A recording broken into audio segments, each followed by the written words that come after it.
When radio stations first began recording programs, they recorded onto records called electrical transcription discs. Originally, these discs varied in both size and composition, although they were typically bare aluminum. However, by the mid-1930s, 16-inch aluminum-based discs, coated with cellulose nitrate lacquer, and playing at a speed of 33 1/3 RPM, became the standard. These had been invented in 1932 by RCA Victor. These discs were recorded using the Hill and Dale process, in contrast to the side-to-side recording method used by commercial recording studios. Discs could store 15 minutes of a show on each side, allowing a 30-minute program to be stored on one side of two separate discs.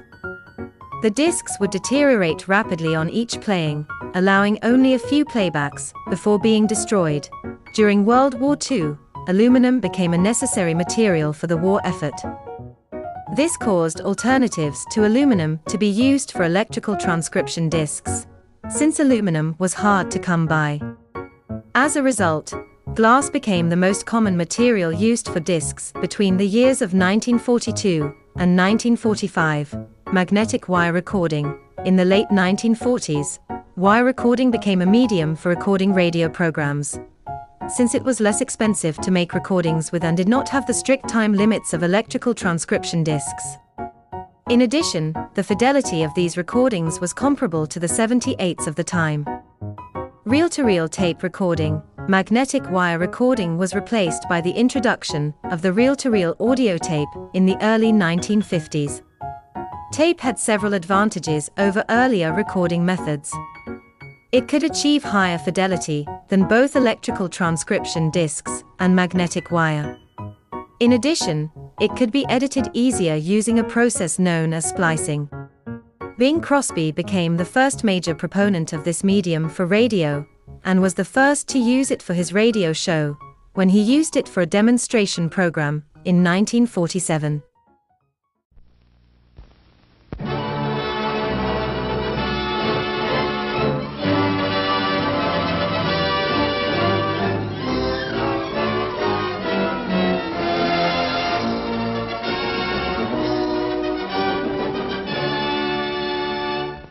And now we come to the thrilling final episode of our radio drama.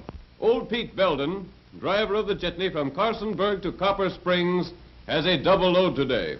Pete's ancient bus is carrying the Flying Bee payroll and a passenger, his niece Betty. Little do Pete and Betty suspect as they chug over the desert wastelands that just around the next curve, Shifty Sam Hicks and his henchmen lie in wait.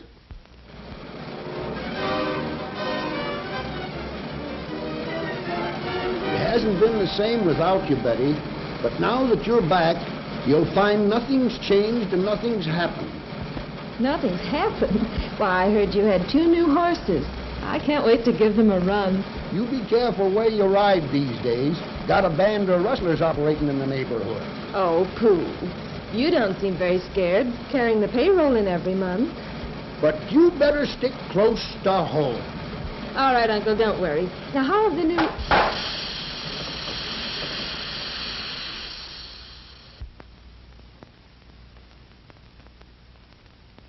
Stay right there, buddy.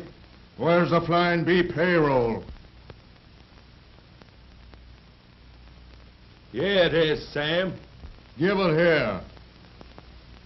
And tie him on the horse.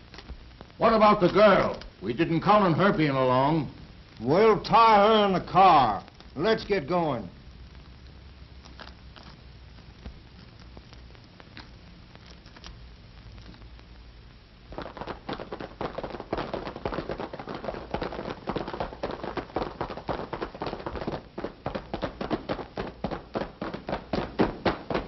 Meanwhile, Betty, frantic at her uncle's danger, has undone her bonds and is starting for help in the crippled car.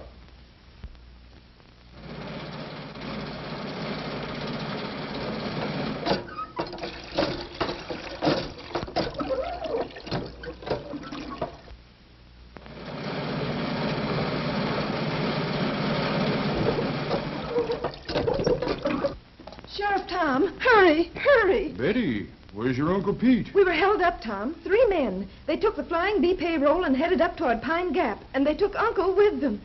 Come on in the house, quick. We'll get the boys together and we'll go after them. No, I'll take the jitney into town and get my car. All right, Betty.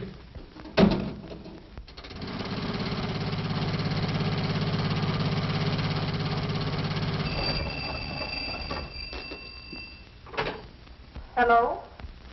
Ring up the boys, May, and tell them to meet me at Pine Creek Forks. The Flying Bee payroll's been robbed. Pete Belden's been kidnapped. Tell the boys to ride. Hey, George, where'd you put that ammunition? It's in your desk. Which drawer? The middle one. I declare, I'll never get these dishes done. Looks like a storm coming up, too. Hello? What is it? It's Fred there, Mrs. Jones. Chef rounded up a posse. I'll call him, May. He's out in the yard. Sending to Pine Creek Forks. Hurry, Sophie.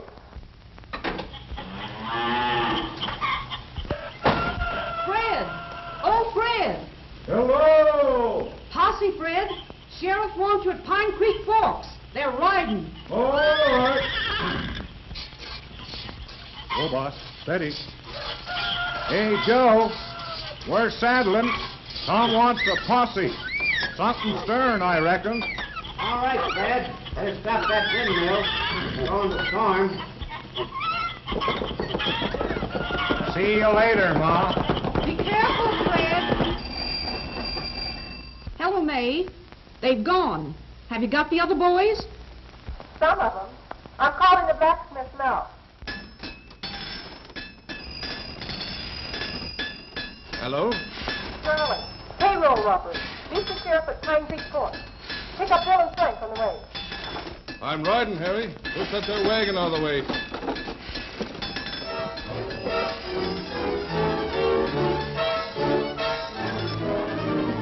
Where's your pa, Junior? He's back on the far section with the reaper. Hey there, Bill. Get down off of that. I can't hear you. Wait a minute. No. What you say? Somebody held up the jitney. Probably the Hicks gang. Bring your horse. They've headed for Pine Creek. Guess they're going through the gap. Hurry up and I'll meet you at Frank's. And so, as the storm breaks around them, the sheriff's posse gathers at Pine Creek Forks, prepared for action.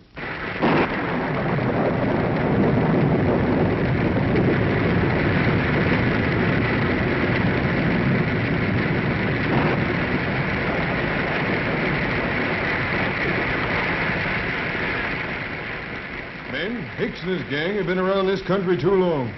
We're going to clean them out today. But we got to remember that old Pete Belden is with them, and we don't want him to get hurt. All right, boys, let's hit out.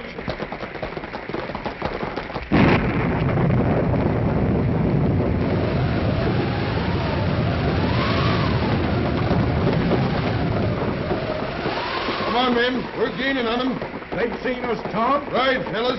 They probably have fresh horses at the creek.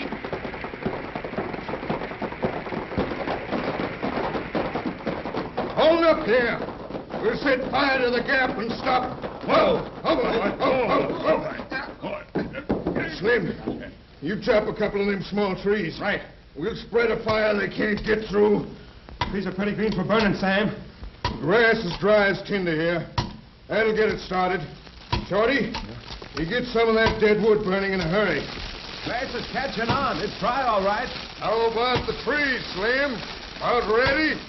Move back. He's coming now.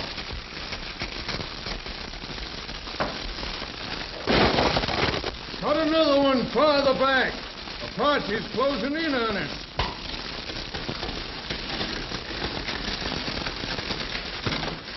Here they come. We better hold them off till this fire gets too hot to cross. Slim, Shorty, over that side. That fire's sure too hot for us, Sheriff. And they can get out of range anytime they want to mount. Looks like they'll give us a slip. Why couldn't you get through in my car, Sheriff? They might do something to Uncle if we don't hurry. I'll bet we could get through in the car if we got a good start. It's worth a try. Who'll drive it? Don't forget he's my uncle, Sheriff.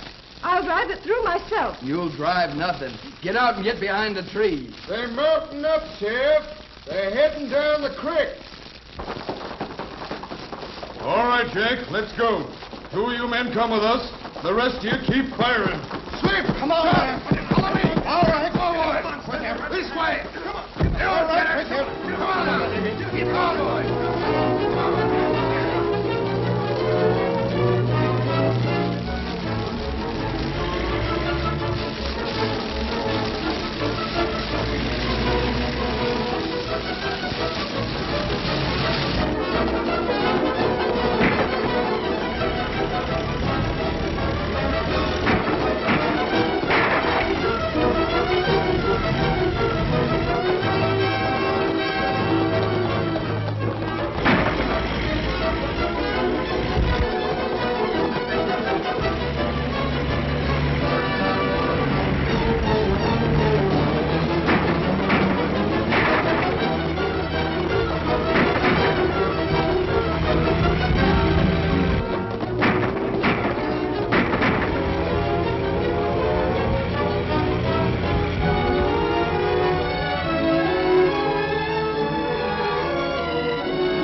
So we leave old Pete safe and sound with Betty in her new car.